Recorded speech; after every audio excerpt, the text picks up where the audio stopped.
सर्व मंगल मांगल्ये शिवे सर्वार्थ साधिके शरण्ये त्र्यंबके गौरी नारायणी नमोस्तुते।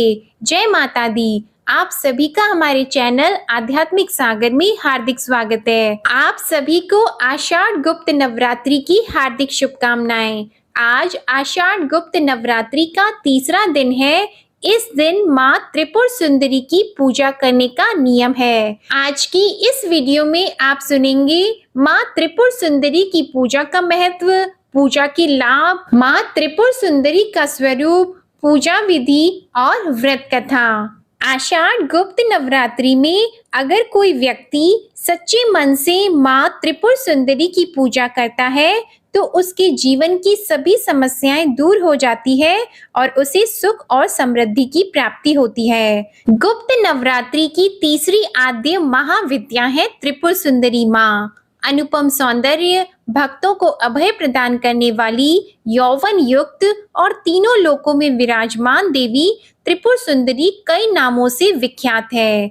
इनको ही राज राजेश्वरी, बाला, ललिता, मीनाक्षी, कामाक्षी, शताक्षी, कामेश्वरी कहा जाता है। स्त्री के सौंदर्य शास्त्र की जितनी भी उपमाएं हैं वह सभी देवी त्रिपुर सुंदरी से ही आई हैं। देवी और अन्य देवी देवताओं के पूजन में अनिवार्य रूप से षोडश माताओं की अर्चना होती है। षोडश माताएं कोई और नहीं बल्कि त्रिपुर सुंदरी माता के रूप में ही एकाकार हैं। 16 का अंक इनको प्रिय है। वह 16 कलाओं की साम्राज्ञी हैं। अपनी सुंदरता और मोहकता से इन्होंने देवासुर संग्राम में असुरों को वश में कर लिया था। श्री दुर्गा सप्तशती में शुंभ निशुंभ वध में इनका प्रसंग भी आता है। देवी अपने अप्रतिम सौंदर्य की छटा बिखेरते हुए पर्वत पर विराजमान होती हैं। असुर मोहित हो जाते हैं। वह शुंभ और निशुंभ से कहते हैं कि आपके पास समस्त संपत्ति है, निधियां हैं। यदि यह स्त्री रूपी निधि भी आपको मिल जाए तो आप धन्य हो जाएंगे। बारी बारी से चंड मुंड देवी के पास पहुंचते हैं। देवी से कहते हैं कि आप शुंभ और निशुंभ में से किसी का वरण कर लो। देवी कहती हैं कि मैंने तय किया है कि जो मुझे युद्ध में परास्त कर देगा मैं उसी का वरण करूंगी। कालांतर में देवी से युद्ध होता है और चंड मुंड और शुंभ और निशुंभ का वध होता है। शास्त्रों में माँ षोडशी को माँ पार्वती का प्रतिनिधित्व करने वाली देवी बताया गया है। इसलिए माँ षोडशी को तांत्रिक पार्वती भी कहा जाता है। माँ षोडशी 16 वर्ष की कन्या के रूप में दिखाई देती हैं और शास्त्रों में बताया गया है कि माँ षोडशी का रंग सुनहरा लाल होता है। माँ दुर्गा के समस्त रूपों में से एक रूप जगत प्रसिद्ध देवी त्रिपुर सुंदरी का है। अगर माँ त्रिपुर सुंदरी के स्वरूप की व्याख्या की जाए तो माँ त्रिपुर सुंदरी की 4 भुजाएं हैं। ये अपने हाथों के पास अंकुश, धनुष और बाण धारण करती हैं।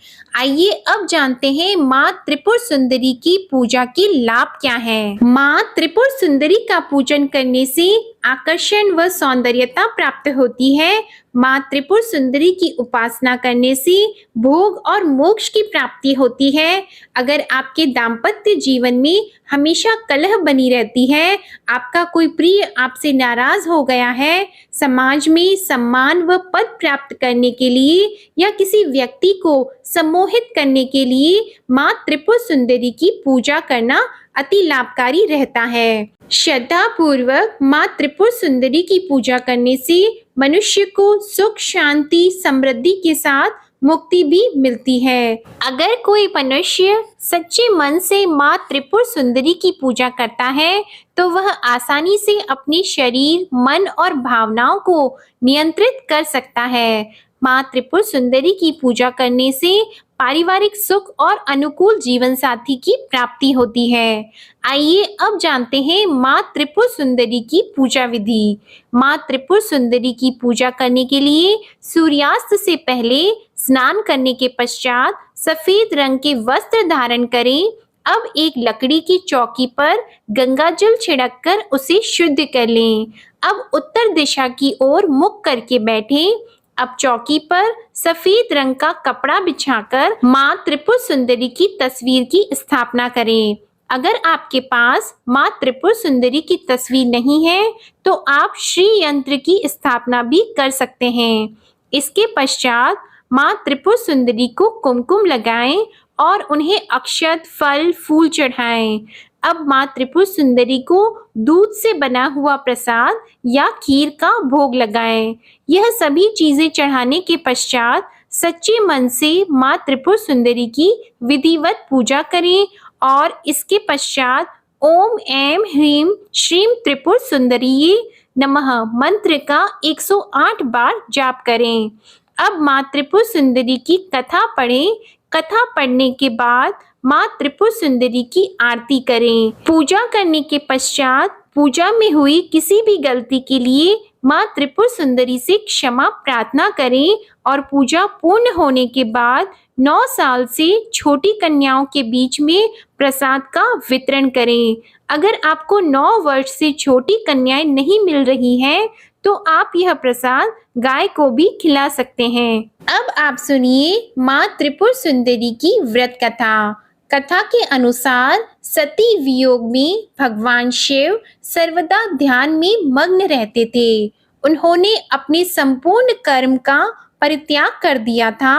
उधर तारकासुर ने ब्रह्मा जी से वरदान प्राप्त किया था कि उसकी मृत्यु केवल भगवान शिव के पुत्र द्वारा ही होगी। समस्त देवताओं ने भगवान शिव को ध्यान से जगाने के लिए कामदेव और उनकी पत्नी रति को कैलाश पर्वत पर भेजा। कामदेव ने भगवान शिव पर प्रहार किया, जिसके परिणाम स्वरूप भगवान शिव का ध्यान भंग हो गया। देखते ही देखते भगवान शिव के तीसरे नेत्र से उत्पन्न क्रोध ने कामदेव को जलाकर भस्म कर डाला।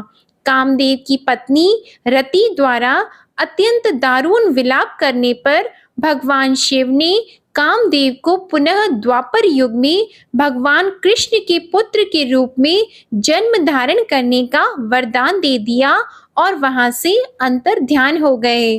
भगवान शिव के एक गणित द्वार कामदेव की भस्म से मूर्ति निर्मित की गई और उपयोग निर्मित मूर्ति से पुरुष पैदा हुआ।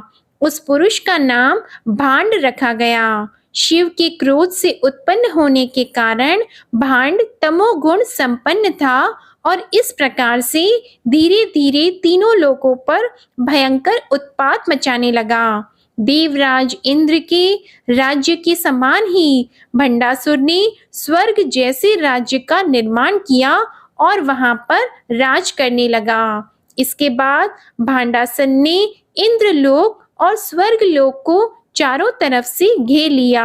भयभीत इंद्र ने नारद की शरण में जाकर इस समस्या के निवारण का उपाय पूछा। तब देवराज इंद्र के पूछने पर देवाशीष नारद ने आराध्या शक्ति की यथाविधि अपने रक्त और मन से आराधना करने का सुझाव दिया। देवराज इंद्र ने देवी की आराधना की और तब देवी ने त्रिपुर सुंदरी रूप से प्रकट होकर देवराज पर कृपा की और समस्त देवतागणों को भय से मुक्त किया। तो यह थी त्रिपुर सुंदरी माता की कथा।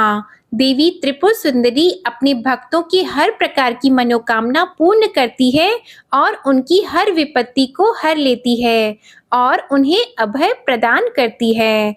जय माता दी। आशा करती हूँ आप सभी का गुप्त नवरात्रि व्रत सफल हो और माता रानी की कृपा आप पर सदैव बनी रहे। आपको यह वीडियो पसंद आई हो तो वीडियो को लाइक करके कमेंट में माता रानी की जय लिखना मत भूलिएगा। गुप्त नवरात्रि के चौथे दिन की कथा सुनने के लिए आप हमारे चैनल को सब्सक्राइब करके बेल आइकन भी दबाएं। धन्यवाद।